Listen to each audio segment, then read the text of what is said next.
Bom dia, meus amigos, meus irmãos. Em primeiro lugar, agradecer a Deus, a casa por mais um convite, né, e confiança, e a vocês que me assistem e me ouvem nesse momento. Também agradecer porque vocês me ajudam a buscar o entendimento, o conhecimento, e com isso a gente crescer, né? Nós buscarmos crescermos juntos, trocando essas ideias e esses relacionamentos, né? Que é o tema nosso de hoje, que é relacionamentos. Então, com isso, a gente vai buscando esse entendimento e esse aprendizado para que possamos passar o tema de hoje para vocês. Como eu disse, o tema é relacionamentos, e o tema, como todos os temas do Evangelho, do Livro dos Espíritos, do Livro dos Médios, todos os temas que compõem a obra da doutrina dos Espíritos são sempre atuais, porque como somos espíritos imortais e vivemos as nossas oportunidades de crescimento, de avanço e de aprendizado nas nossas reencarnações, então qualquer tema é atual. E quanto mais quando nós falamos do Evangelho, também do Livro dos Espíritos, que praticamente é o tema de hoje, né? Que é a lei de sociedade, vamos dizer assim, que é baseado na lei de sociedade, que compõe os nossos relacionamentos. Kardec, na questão 766, perguntou aos espíritos se a vida social está em a natureza. E os espíritos responderam o seguinte: certamente Deus fez o homem para viver em sociedade. Não lhe deu inutilidade à palavra e todas as outras faculdades necessárias à vida de relação. Então, tudo tem sua utilidade, a nossa convivência tem um objetivo fundamental, que é de nós nos relacionarmos, independente do local que estejamos. E, como nós vamos ver,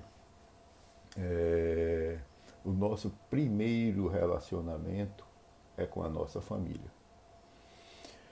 A Joana nos diz o seguinte, no livro Leis Morais da Vida: o homem, inquestionavelmente, é um ser gregário, organizado pela emoção para a vida em sociedade.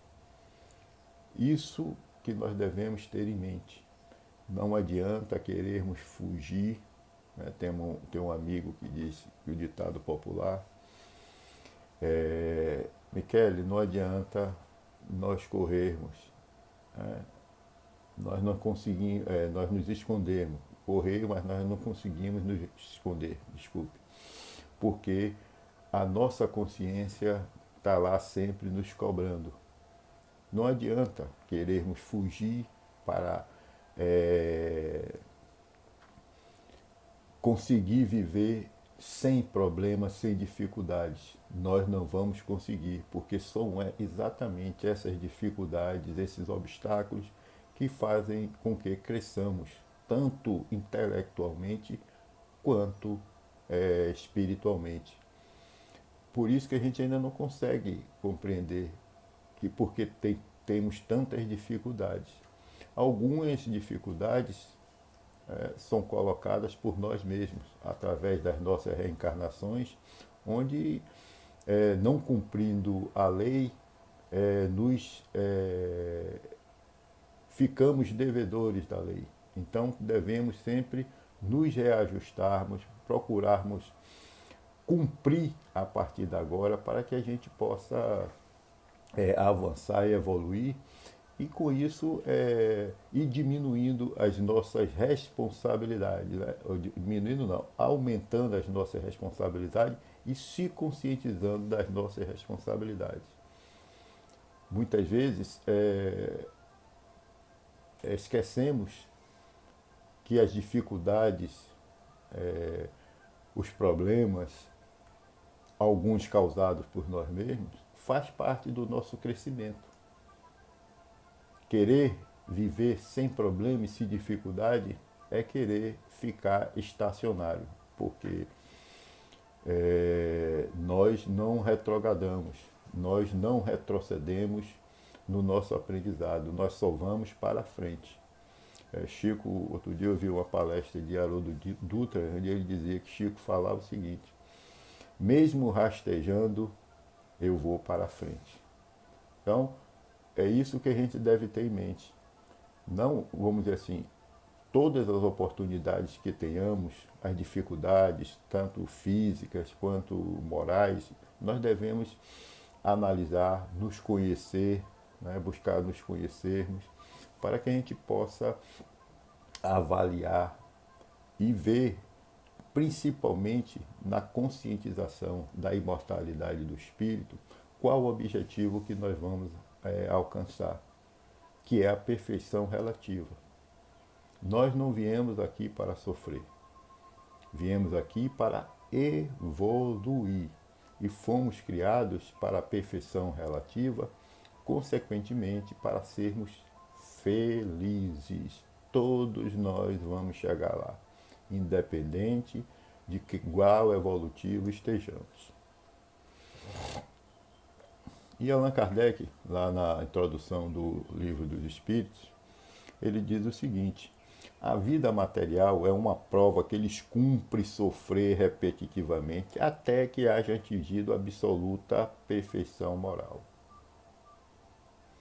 Negar, aí Joana nos diz o seguinte, no mesmo livro, Ler Morais: negar o mundo do conceito evangélico não significa abandoná-los, antes criar condições novas, a fim de modificar-lhes as estruturas negativas e egoísticas, engendrando recursos que o transformem em reduto de esperança, de paz, perfeito símile do reino dos céus a que se reportava Jesus. Negar o mundo, como ela diz, não é abandoná-lo, é entendermos, buscar nos conhecermos, como Kardec falou, é uma prova que eles cumprem sofrer repetidamente para que a gente possa compreender aonde nós vamos chegar. Nós vimos nos dias atuais o que estamos passando através da pandemia. Muitos, eu já ouvi relatos de pessoas dizendo que é um ano perdido. Eu, desculpe discordar, mas depende de como você encara esse ano perdido, vamos dizer assim. Quem buscou se conhecer, ir para dentro de casa, aí falando no sentido espiritual, que é a nossa consciência, buscar compreender por que é que estamos passando por isso, buscar compreender as nossas dificuldades, o autoconhecimento para a busca da nossa reforma, entender que nós estamos indo num caminho equivocado. Tudo tem sua utilidade. Nada é inútil. Deus não criou nada inútil. Tudo tem sua utilidade. Nós podemos até não compreender, mas tudo tem a sua razão de ser. Quando a gente busca compreender por que é que nós estamos passando por isso, a gente vai compreender, lá no livro de Manuel Filomeno de Miranda, a transição planetária. E aí vamos lá na Gênese. Os tempos são chegados. Chegou a hora da regeneração. Nós devemos buscar compreender isso, mas só podemos compreender quando tivermos a consciência da imortalidade do espírito. Por isso que a gente está vendo aí a dificuldade das pessoas compreenderem da morte. Agora estão vendo que todos nós vamos morrer. E devemos buscar entender isso para aproveitarmos a nossa existência. Não desperdiçarmos e deixar para quando tivermos morrer, quando já estou, vamos dizer, idoso, não velho, velho é o mundo. Quando chegarmos lá a determinada idade, dizer agora eu vou começar a viver. Não, a gente tem que viver a cada dia. Viver como se eu morrer hoje, como é que eu vou chegar no mundo espiritual? É isso que a gente deve sempre buscar refletir. Agradecer por cada dia que quando nós acordamos, porque são novas oportunidades que estamos tendo de nos melhorar, de fazer algo de bom, de fazer o bem, que esse é o nosso objetivo. Kardec nos diz que é o seguinte: para fazer o mal, basta só ficar parado. Porque o bem é sempre ação. O nosso objetivo é agir, não reagir. Ficamos parados e reagimos. O nosso objetivo é ação. Por isso que a vida em sociedade, nos nossos relacionamentos, é necessária. E aí, na questão 775, Kardec pergunta o seguinte: qual seria para a sociedade o resultado do relaxamento dos laços de família? Uma recrudescência do egoísmo. E Emmanuel, lá no livro Emmanuel, ele diz o seguinte: desalentadoras são as características da sociedade moderna, porque se a coletividade se orgulha dos seus progressos físicos, o homem se encontra moralmente muito distanciado dessa evolução. Nós avançamos intelectualmente, progressos físicos, temos tanta tecnologia. Hoje já se fala em casa inteligente, onde o comando de voz já nos permite acionar determinadas facilidades para nós, e isso já está nos preparando. Eu vejo dessa maneira, para que nós entendamos da vida do espírito. Porque se somos espíritos imortais, nós temos a nossa vontade, podemos manusear os fluidos, podemos construir o que quisermos, melhor que seja no bem, as coisas bonitas, as coisas belas. Por isso que devemos essa compreensão. Para quê? Para que a gente consiga entender isso. Então, quando a gente vai vendo isso, e por enquanto ainda temos um intermediário, que são os equipamentos eletrônicos, no caso um celular,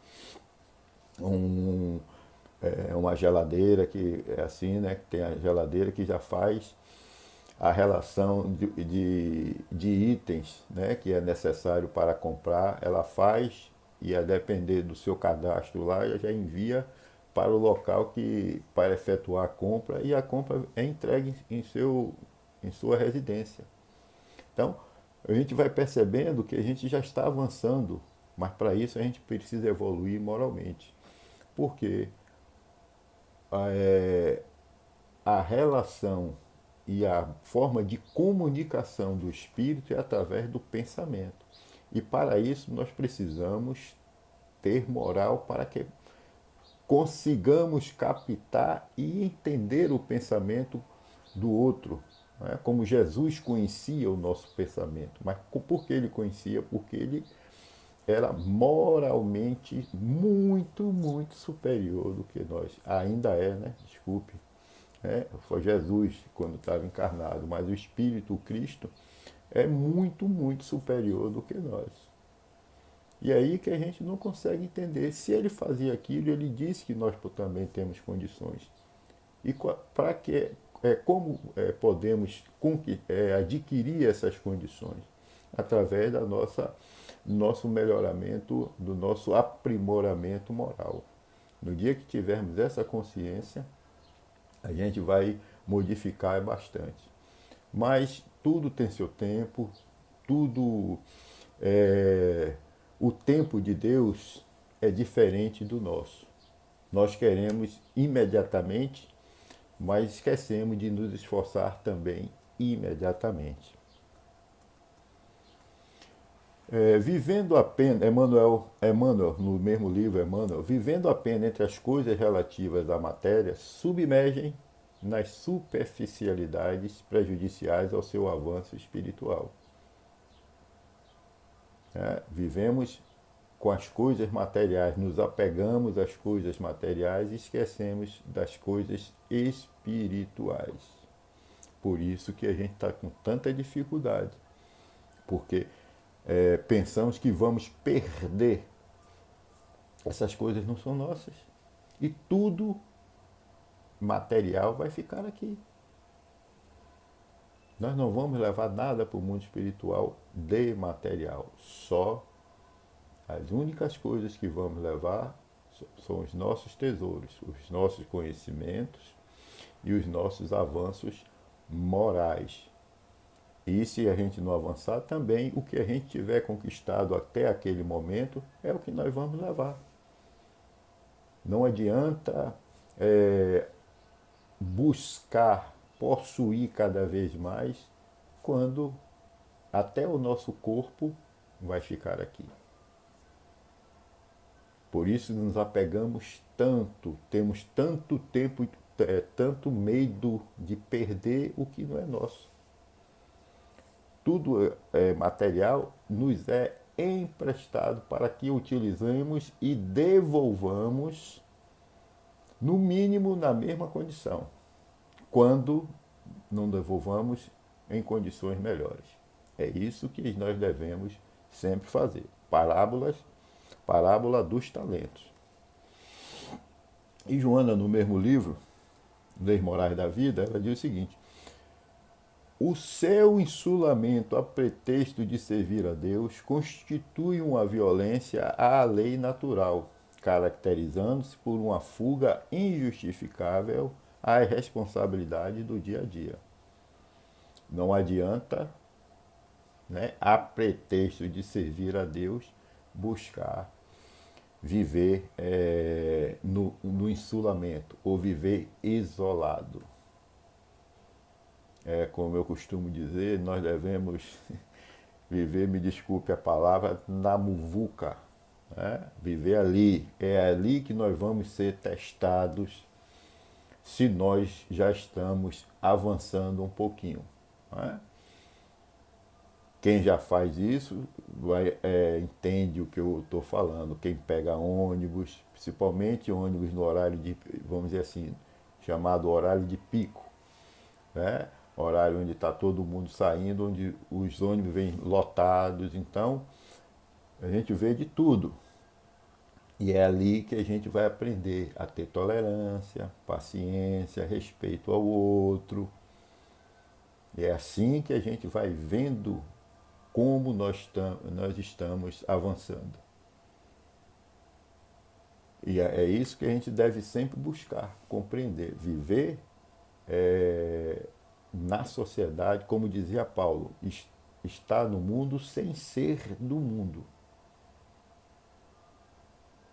Nós devemos viver aqui para avançar, para adquirir conhecimento, adquirir qualidades morais, aperfeiçoar as nossas qualidades morais, ou adquirir. No nosso caso é adquirir, que a gente ainda não tem, não pode aperfeiçoar o que a gente não tem ainda. Então, aprender a ser tolerante, ser paciente, aquelas qualidades do homem de bem que todos nós devemos conquistar. Tudo isso a gente vai conquistar.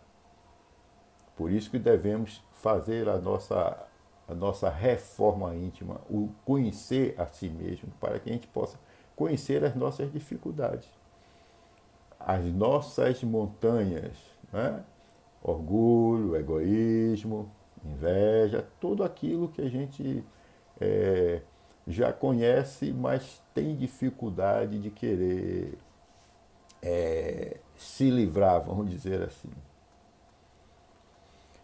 E na questão 770, Kardec pergunta: o que pensar dos homens que escolhem viver em reclusão absoluta para fugir do contato nocivo do mundo? Duplo egoísmo. Não é? Viver em reclusão, egoísmo. Para fugir do contato nocivo do mundo, outro egoísmo, vamos dizer assim. Por isso que ele diz duplo egoísmo.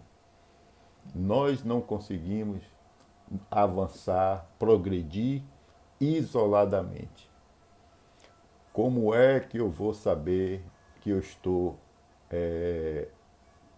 orgulhoso? Só no contato. O outro é que vai me dizer. Como é que eu vou saber que eu estou egoísta? Só no contato humano, no contato com os nossos semelhantes, é que eu vou descobrir. Por isso a necessidade dos nossos relacionamentos e da vida em sociedade. E aí Kardec nos diz, egoísmo e orgulho, tal a senda da perdição.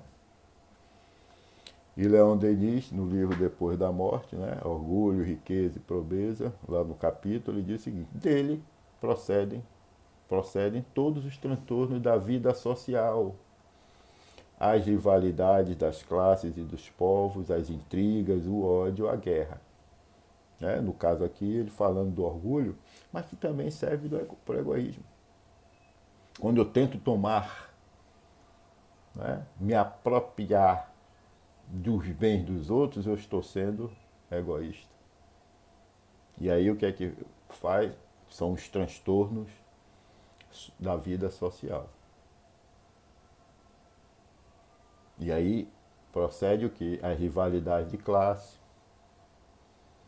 e dos povos, as intrigas, o ódio, a guerra, porque eu quero tomar, além do orgulho, né? Eu não levo desaforo para casa. Hoje muito bem menos, né? Ou bem menos. Mas já falei diversas vezes. Hoje, pelo menos, eu às vezes penso, né? Mas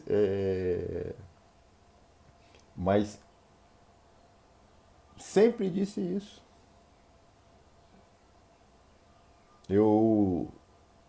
A gente tem as dificuldades e a gente vai falando as coisas e não consegue compreender. Mas só nesse contato é que a gente vai vendo. A gente vai lendo, vai ouvindo outras pessoas dizendo das suas experiências e é assim que a gente vai aprendendo. Por isso, da necessidade do convívio social. É assim que a gente aprende, com as nossas experiências e também com as experiências dos outros. E esse, a gente vai ver daqui a pouco, e esse primeiro contato que nós temos de relacionamento é o da família. O inconsciente contém, isso é Adenauer no livro Evangelho e Família, o inconsciente contém experiências e emoções delas resultantes, entre parênteses, acumuladas nas várias reencarnações do espírito. Por esse motivo, as relações são influenciadas por outras que tivemos com os mesmos espíritos que hoje renascem e convivem no mesmo teto. Não só no mesmo teto, né? Aqui porque ele está falando da família, mas também nós temos os nossos relacionamentos sociais.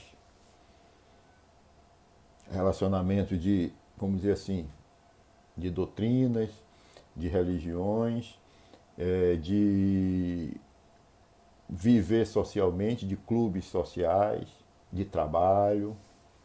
Tudo isso são relacionamentos e, se a gente quiser considerar, são grupos familiares. Né? São famílias de trabalho, famílias de grupos sociais, famílias de grupos religiosos, de grupos de doutrina, de grupos de todo tipo de grupo que nós nos agregamos, podemos qualificar, vamos dizer assim, de família. No fundo, a gente vai entender mais adiante por que isso é qualificado como família. Os antecedentes do ser, Leon Denis nos disse, os antecedentes do ser, suas dívidas morais, suas afeições, seus méritos e deméritos, o papel que está apto para desempenhar, todos esses elementos intervêm na orientação da vida em preparo. Daí, a preferência por uma raça, tal nação e tal família. Por que é que nós nascemos nessa cidade? E por que é que depois de nascer eu me transferi para outra localidade? Tudo tem sua razão de ser. Tudo tem explicação. Nós podemos não compreender, mas tudo isso. Por isso, os antecedentes do ser, suas dívidas morais, suas afeições, seus méritos e deméritos. Tudo isso aí faz com que nós tenhamos preferências por uma raça, por uma nação, por uma família, por um grupamento social, por uma determinada doutrina ou religião, para que a gente possa aperfeiçoar e aprender, principalmente aprender hoje em dia, porque a gente ainda não tem ainda as qualidades morais, aprender a conviver, a se relacionar, respeitando o próximo. Como o Cristo nos disse, amar o próximo como a si mesmo, não fazer ao outro aquilo que queria que fizessem conosco.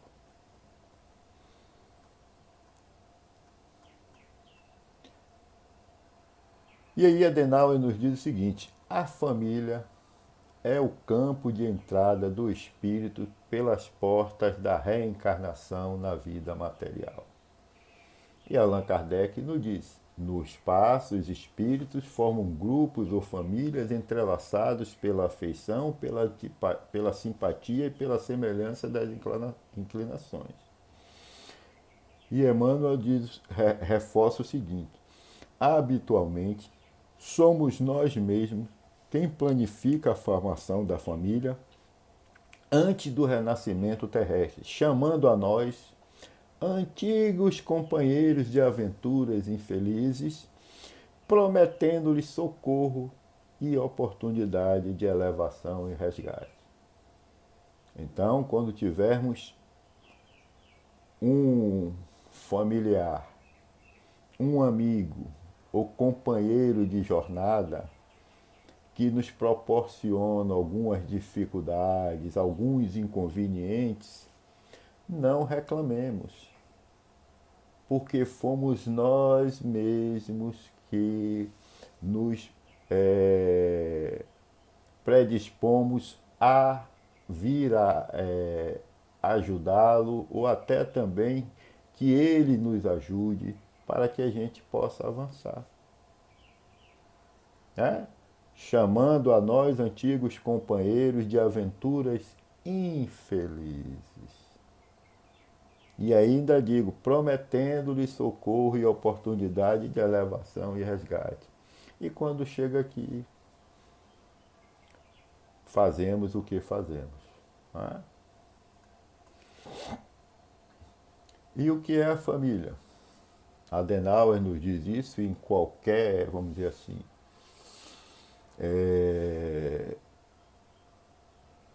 de qualquer definição, a palavra é essa, definição que a gente for ver aí em qualquer lugar, é a seguinte: é o núcleo básico da sociedade e sua expressão mais simples.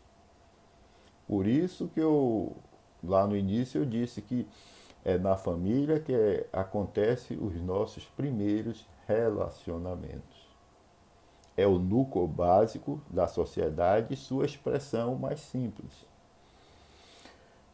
E aí Adenauer também, tá? Já em outro capítulo, ele diz o seguinte: é na família que o espírito inicia seu processo de autoajuda e de colaboração com o progresso social.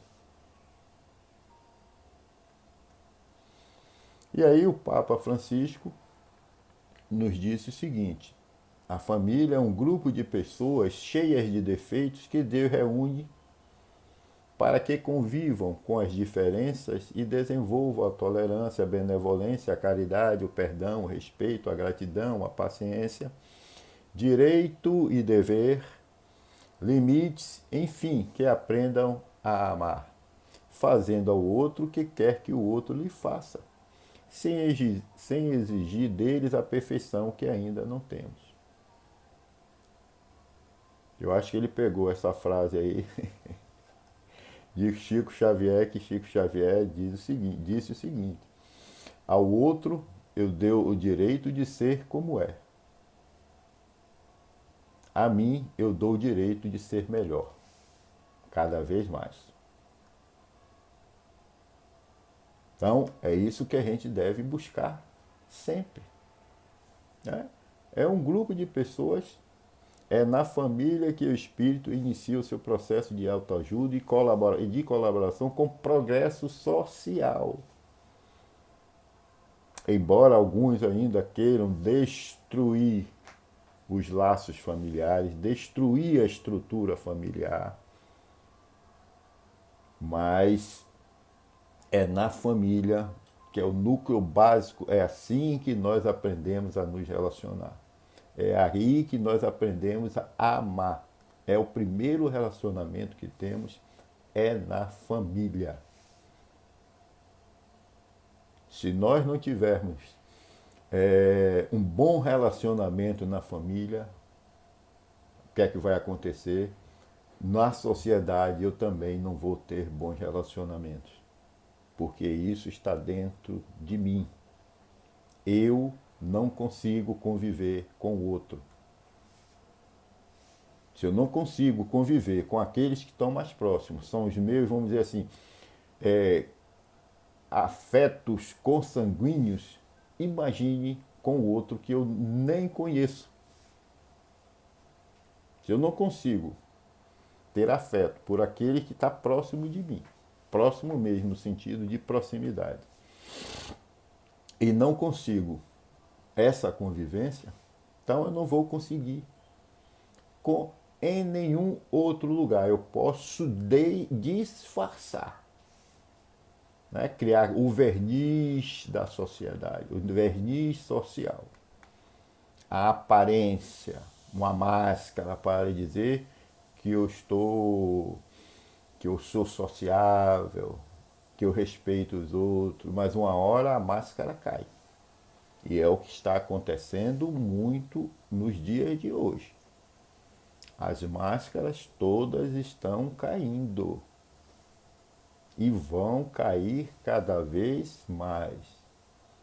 Que está lá no Evangelho. Toda árvore que meu pai não plantou será arrancada. É bem contundente, será arrancada. Então, orgulho, egoísmo, intolerância, impaciência, tudo isso daí será arrancado. Por isso que devemos compreender. Não temos que compreender, devemos. Isso é uma decisão própria. Cada um vai ter o seu despertamento. Não importa em que momento, mas todos nós vamos despertar. Kardec nos diz lá, ninguém poderá ver o reino de Deus se não nascer de novo. A lei de Deus nos reúne ao necessário aprendizado e para a manifestação do amor pleno. A vida em família é, portanto, o grande laboratório onde os espíritos reciclam-se para a própria felicidade. É ali onde se reúnem antigos amores e velhos desafetos para que no desempenho dos papéis familiares aprendam a se amar verdadeiramente. O Papa Francisco deve ter tirado desse capítulo 4 aí. Vamos dizer, a interpretação de Kardec, vamos dizer assim. As experiências sociais não são suficientes para estabilizar psiquicamente o indivíduo se ele não encontra uma família para completar suas necessidades projetivas. Adenauer, no livro Evangelho e Família. Muito bom, por sinal. Tá? As experiências sociais não são suficientes para estabilizar psiquicamente o indivíduo se ele não encontra uma família para completar suas necessidades projetivas. Por isso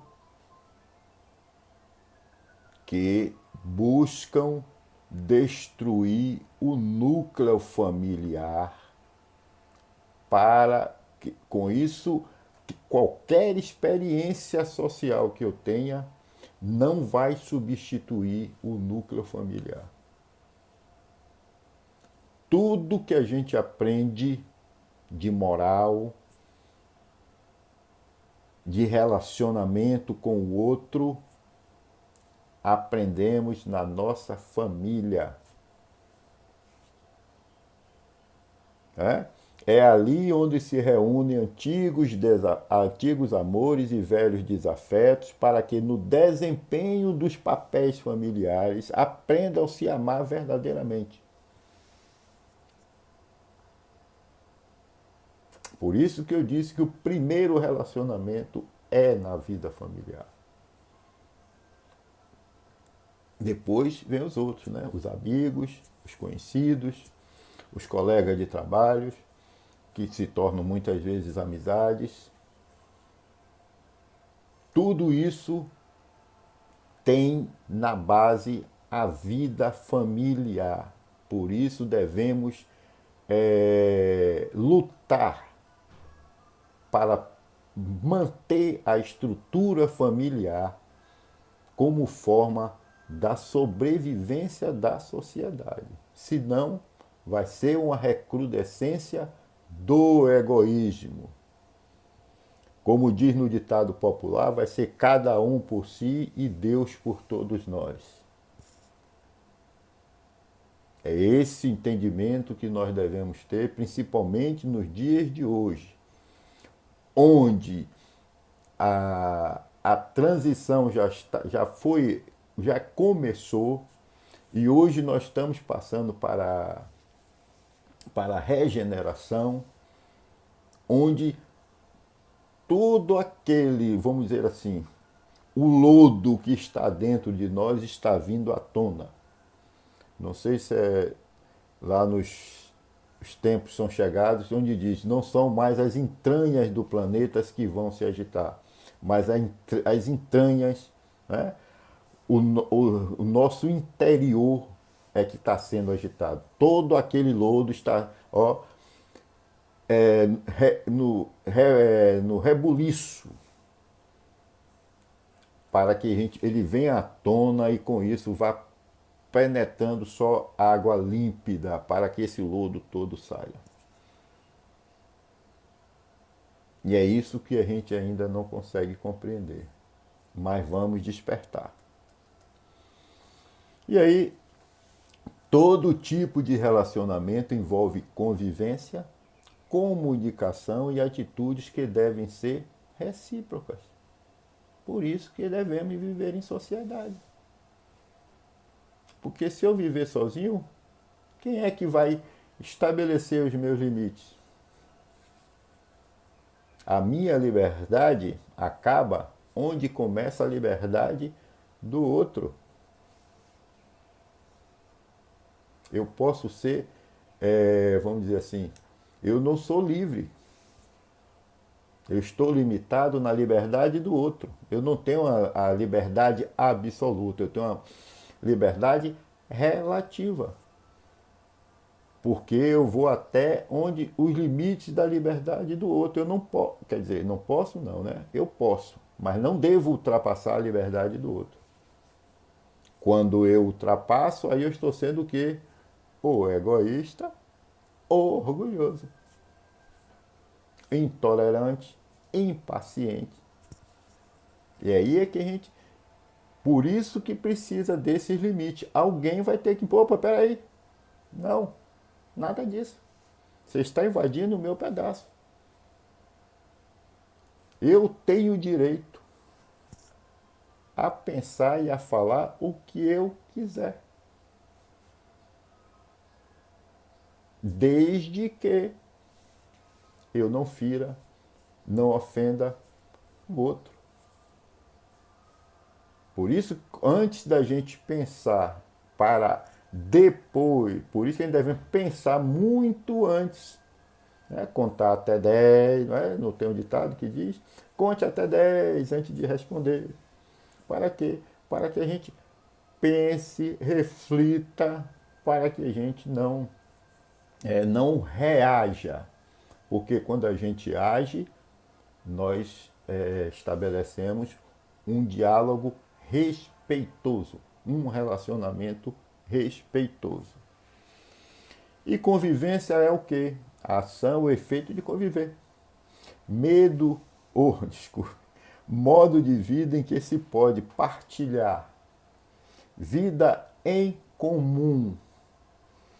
Convívio diário. O relacionamento estabelecido entre pessoas que convivem diariamente. Convívio próximo e contínuo. Intimidade. A ação de coexistir, entre parênteses, no mesmo local, de maneira harmoniosa. Por isso que eu falei da família. Não é? Ação de coexistir, entre parênteses, no mesmo lugar, no mesmo local, de maneira harmoniosa. Por isso que muitas vezes chamamos de a família local de trabalho. Convivemos muitas vezes a depender, no mínimo, um sexto. Né? O dia tem 24, ou 25% da nossa vida, no mínimo. Quem trabalha 6 horas por dia em determinado local, a gente passa com outro no local de trabalho. E aí a gente vai fracionando os percentuais de acordo com o que a gente de acordo com as nossas convivências e as prioridades que nós estabelecemos na escola. Né? Às vezes passamos mais, vamos dizer, tenhamos aula todo dia, a gente vai conviver com o outro pelo menos 10 horas, 6 horas, 8 horas. Então, é isso que a gente deve entender. Por isso que o conceito de família, se for só o consanguíneo, é bem específico. Mas se nós procurarmos entender que é um convívio, né, no mesmo local, de maneira harmoniosa, são outros locais também que nós convivemos, coexistimos com outras pessoas de maneira que devemos coexistir de maneira harmoniosa. Relacionamento significa a ligação afetiva, profissional ou de amizade entre pessoas que se unem com os mesmos objetivos e interesses. Isso tem um nome. Não é?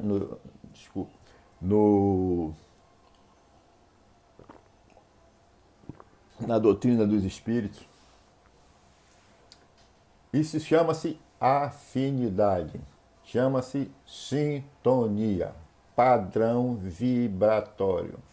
Relacionamento significa ligação afetiva, profissional ou de amizade entre pessoas que se unem com os mesmos objetivos e interesses. Sintonia, afinidade, padrão vibratório.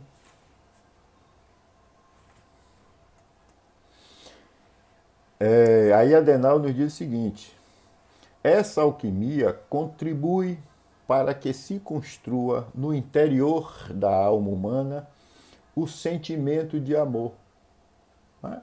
Esse relacionamento, né, profissional, ligação afetiva ou de amizade, com os mesmos objetivos e interesses, se contribui para que se construa no interior da alma o sentimento de amor, cuja complexidade advém do exercício das diversas modalidades de emoções vividas em família.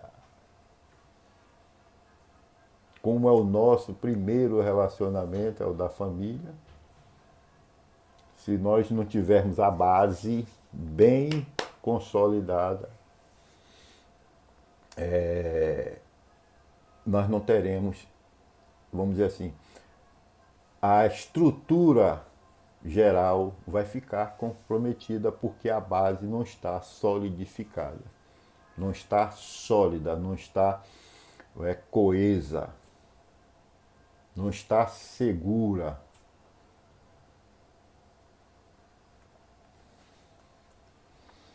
Um bom relacionamento se desenvolve quando há confiança, empatia, respeito e harmonia entre as pessoas envolvidas. Joana, lá no livro Leis Morais da Vida, né, Lei de Sociedade, ela diz o seguinte: a reforma pessoal de alguém inspira confiança, gera simpatia, modifica o meio e renova os cômpares com quem cada um se afina. Então, quando eu tenho isso consolidado, bem definido, bem claro, o respeito, essa base construída, essa base sólida construída na família, eu influencio a todos que estão no meu redor. Viu a necessidade da consolidação e da, vamos dizer assim, fortificação da família? Não devemos permitir que se destrua esse núcleo que é a base da sociedade. Não é? Um bom relacionamento, e olhe que isso é o que é relacionamento. É lá no site significados.com.br, relacionamento. Um bom relacionamento se desenvolve quando há confiança, empatia, respeito e harmonia entre as pessoas envolvidas. Aí, Joana nos diz o seguinte: a reforma pessoal de quem inspira a reforma pessoal de alguém inspira confiança, gera empatia, gera simpatia, modifica o meio e renova os cômpares com quem cada um se afina. Então busquemos fazer a nossa reforma íntima, aprendendo a conviver primeiramente em nossa família, conviver bem. Né? Isso está nos proporcionando, né? Ficarmos em casa, nos relacionarmos melhor com os nossos familiares.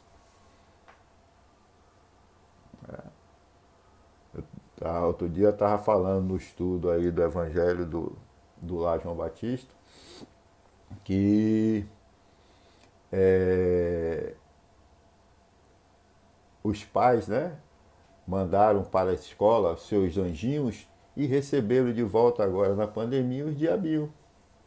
Quer dizer, a escola foi que modificou? Não. Porque não tinha essa convivência, não se conheciam. Cada um estava preocupado com os seus afazeres. E hoje nós estamos, vamos dizer assim, constrangidos a esse relacionamento. E se não tiver um bom relacionamento na família, no convívio social, vai ser só aparência. Na questão 768, é o seguinte: homem nenhum possui faculdades completas. Mediante a união social, é que elas, umas às outras, se completam para lhe assegurarem o bem-estar e o progresso. Por isso é que, precisando uns dos outros, homens foram feitos para viver em sociedade e não insulados. Só conseguimos progredir no ambiente social. Eu vou ter uma ideia, vocês vão ter outra, e com isso, na discussão, não briga, né? Já diz o filósofo, da discussão nasce a luz. Então, cada um vai expondo os seus pontos de vista, não querendo impor a sua vontade ou as suas ideias, aberto sempre, né, na humildade a a outros pensamentos. Aí o que acontece? Nós conseguimos evoluir e criar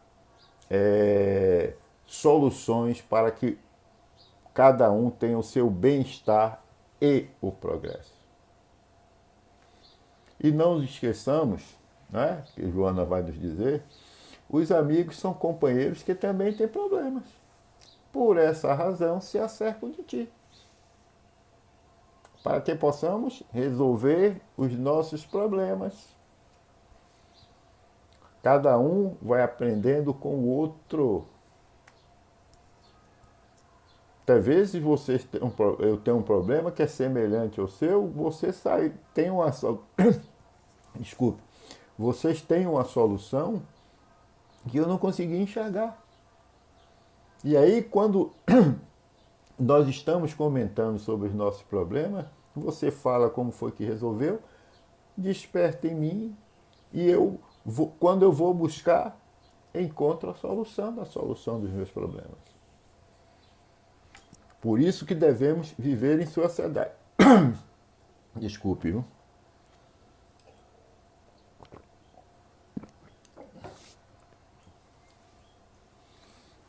E aí João nos diz o seguinte: sê tu quem ajuda. Desculpa, compreende. Se eles te enganam ou te traem, se censuram-te ou exigem-te o que não te dão, ama-os mais, sofre-os mais, porquanto são mais carentes ou carecentes de socorro e amor do que supõe. Isso nos leva a o quê? Perdoar é doar mais. Isto é, não se permitir abrigar o egoísmo que só vê a si mesmo compreendendo o equívoco do outro. Esse é Adenauer lá no Evangelho e Família. Eu acho interessante aqui. Sê tu quem ajuda. Desculpe e compreende. Não espere o outro. Não busquemos que o outro, como Chico disse, né? Ao outro eu dou o direito de ser como é. A mim eu dou o direito de ser cada vez melhor. Então, sê tu quem ajuda. Desculpe e compreende. Não esperamos o outro. Façamos a nossa parte. É isso que o Cristo espera de nós.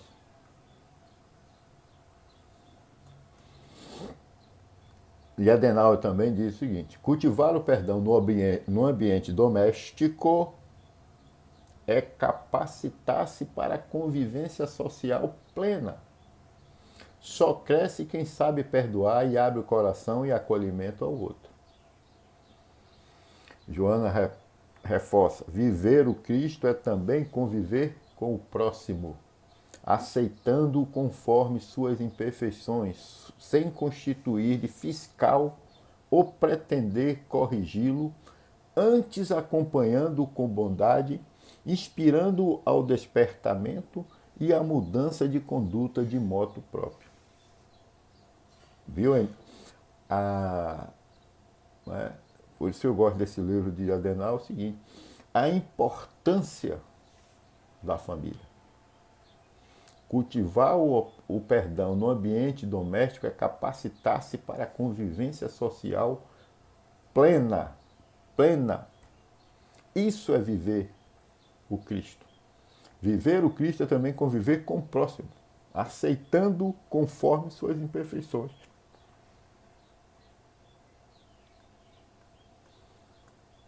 E para concluir, Um dos mais importantes problemas da felicidade humana, André Luiz. Um dos mais importantes problemas da felicidade humana, o da aproximação fraternal, do perdão recíproco, da semeadura do amor através da lei reencarnacionista. Só aprende assim, na convivência social. Hoje vem um como pai, na outra como mãe, na outra como filho. Né? Que na mesma encarnação eu vou ser filho e depois, se eu tiver vontade de constituir uma família, eu vou ser pai também, ou mãe. Né? Então, a lei de encarnação nos proporciona essa misericórdia divina que faz com que, vamos dizer assim, consigamos vamos dizer assim, eu não quero usar essa palavra, mas só está vindo ela, conseguimos pagar os nossos débitos, nos reajustar, tá? Nos reajustar com os nossos débitos, aprender a conquistar as virtudes, sair do ciclo vicioso e entrar no ciclo virtuoso. Vicioso eu fico rodando no mesmo lugar. O virtuoso eu vou subindo como uma espiral. Né? E Joana nos diz o seguinte: robustece o ânimo, amigo do Cristo. Fita o sol generoso a repetir sem cansaço a mensagem da alvorada diariamente. Né? Aproveitar, agradecer, animar para se melhorar cada dia que o sol nasce. E segue fiel, de fronte erguida e coração içado ao bem, mantendo a tua comunhão com o Mestre nos deveres que te competem, certo de que não seguirás sozinhos. Não estamos sozinhos e nunca estaremos sozinhos. Certo? Essa é uma certeza, vamos dizer assim, 100% certa. Nós não estamos sozinhos, embora acreditemos muitas vezes, em muitas ocasiões, que estamos sozinhos. Mas nós nunca estamos sozinhos. Por isso, sigamos com bom ânimo, buscando fazer o bem, sempre, né? Que nós não estamos sozinhos. Ok? E quase... acredito que passei, não sei o tempo, mas provavelmente passei. A emoção, a alegria de, mais uma vez, fazer um trabalho, principalmente com um tema desse tão atual, que possamos sempre buscar esse entendimento, pensar sempre no Cristo, né? E aguardando sempre com alegria o próximo trabalho. Muita paz para todos, beijo no coração de todos e espero que o tempo mais breve possível possamos nos encontrar pessoalmente. Beijo no coração de todos.